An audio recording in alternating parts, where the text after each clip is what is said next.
Hi, I'm Laura Nymeister, Colorado State Director for Convention of States. I'm here today with Colorado House Representative Ron Hanks to talk about Convention of States. Representative Hanks, thank you for being here today. Glad to be here. You want to tell us a little bit about yourself? Sure. I was elected to the Colorado State House in 2020. I put in 32 years in the service. I was in the Air Force as an enlisted guy. They saw fit to teach me Arabic, and I did that for about 10 or 12 years, and then commissioned over and stayed in the intelligence side of the field. And once 9/11 hit, I was pretty busy up until my retirement in 2017. Wow. That is an awesome resume. Thank you for all your years of service. You decided to sponsor the Article 5 resolution here in Colorado.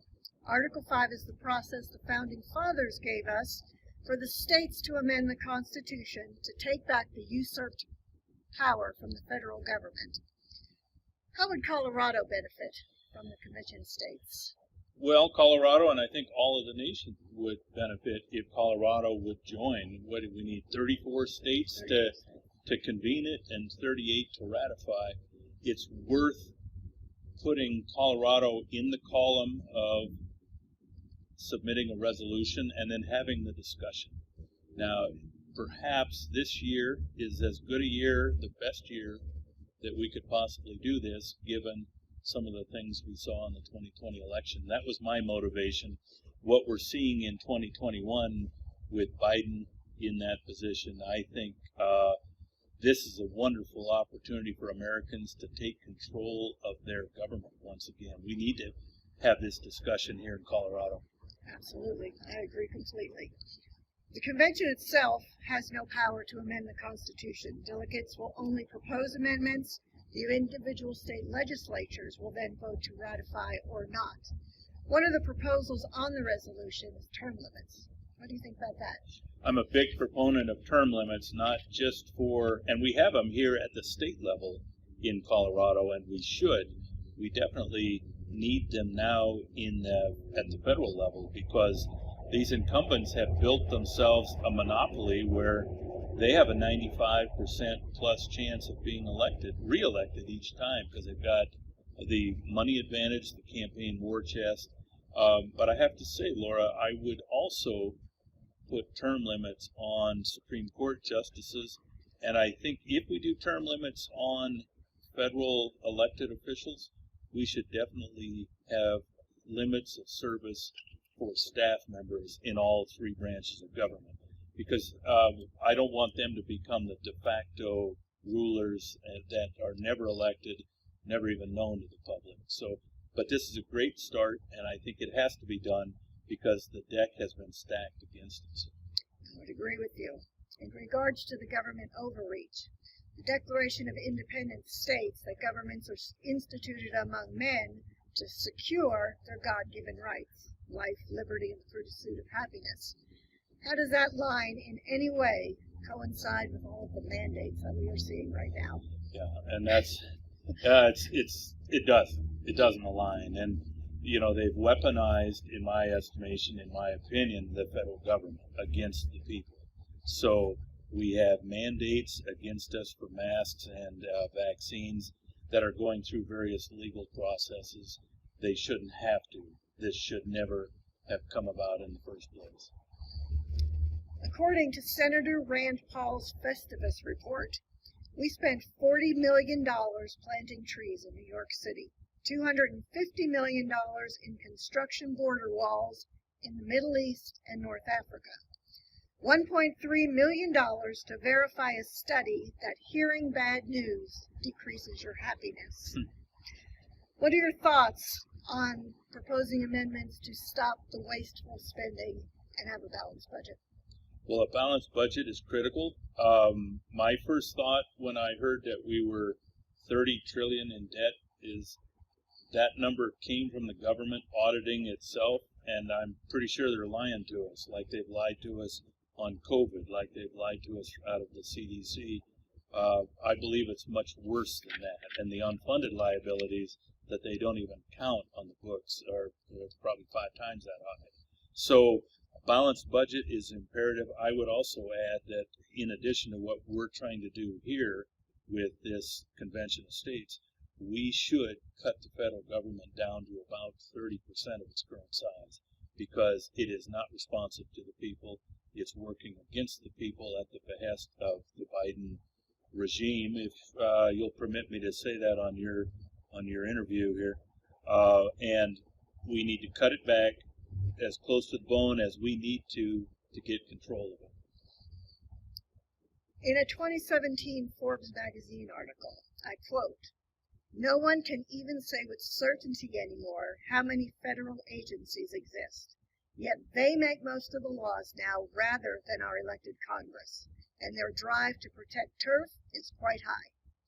In your opinion, what is the importance of putting lawmaking back into the hands of Congress instead of these unelected agencies?" Well, it definitely belongs in the Congress, in the legislature. It should not have ever been ceded to those various agencies. And going back to my previous answer, I would suggest that many and most of those agencies should be gone in our effort to pare back the government.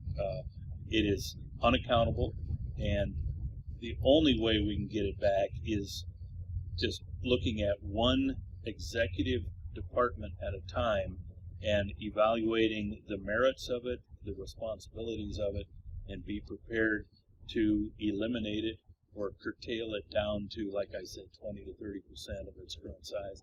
And some of these agencies here have hidden under the umbrella of larger departments and are kind of almost like black agencies or CIA type of operations, and we can't have that anymore. We have way too many things going on that the American people are unaware of. So that's problematic. It has to go back to the scrutiny of the legislative branch.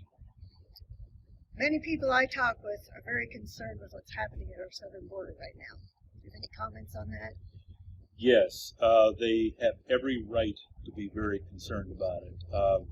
Recent reports I've read is that in 2021 there were enough immigrants or infiltrations of the border that were they all collected in one place, it would make the 10th largest city in the United States. That's unsustainable for our economy and for our political makeup and for our culture, and I think it completely destroys the concept of meritorious legal immigration. I think we, as Americans, are very tolerant, very accepting, and even eager to have legal immigration in this country.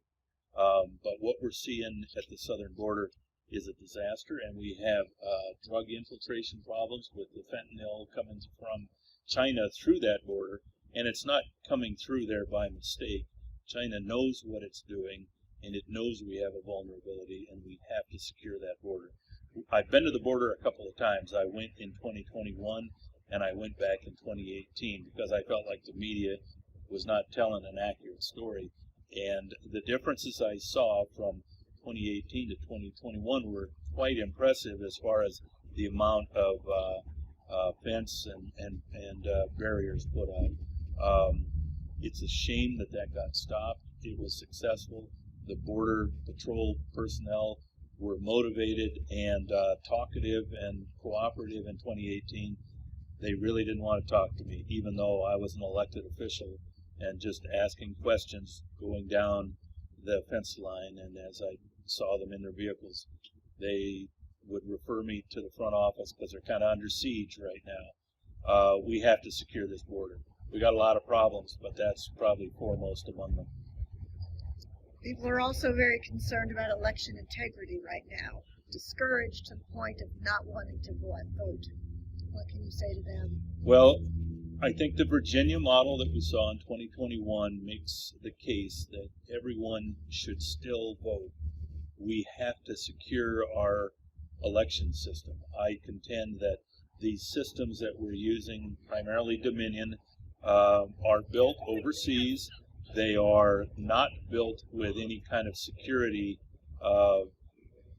protocols in the national security sense of the word, and they ought to be, because our elections are truly our national security.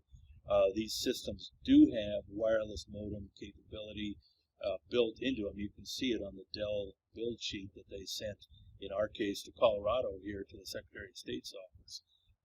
We have got to regain confidence in our voting system. And one of the things I'm doing in the Colorado legislature is putting in a bill that is very similar to one that's going in several states now, and Arizona basically initiated it, where it has anti-counterfeit measures in the ballot paper, essentially like our paper currency. And I think that will go a long ways towards making sure that only official ballots become part of the election system. I think the systems need to go away, the electronic systems, and the connections to the internet, whether they're with a wire or without a wire, they're all fraught with danger. So we definitely have a lot of work to do on that. Voter rolls, canvassing our voter rolls is imperative, and I think mail out balloting is okay, but mailing them back is fraught with problems, so people should have to turn them in with an ID to verify who they are. Well, thank you so much for being here. Is there anything else you'd like to say about Colorado and your run? No, it's an honor to serve. I'm honored to put out and to have sponsored the Convention of States resolution. The last time it was put in, submitted to be voted on, was 2014, and I think people are clamoring for it. I think people want to know that what their options are. And Article 5 is a powerful method for the people to regain control of their government. And frankly, we're in my opinion, as 32 years in the military intelligence field, we have a very narrow window remaining to secure our elections, secure control over a government that has been weaponized against the people. And this Convention of States is our best chance to get the people back in front of the problems we face, and not sending it to incumbents that have built themselves a process where they've got a 95% plus re-election probability. This is our best chance, and it may be one of our last chances, in my estimation. So I was encouraged and enthusiastic to submit it, and I think we are getting some very interesting traction here in Colorado and in many other states. So if Colorado isn't at the forefront, it's at least in the conversation, and we'll come back to it. Great. Well, thank you for sponsoring for us. We appreciate it. It was an honor. Thank you. Thank you.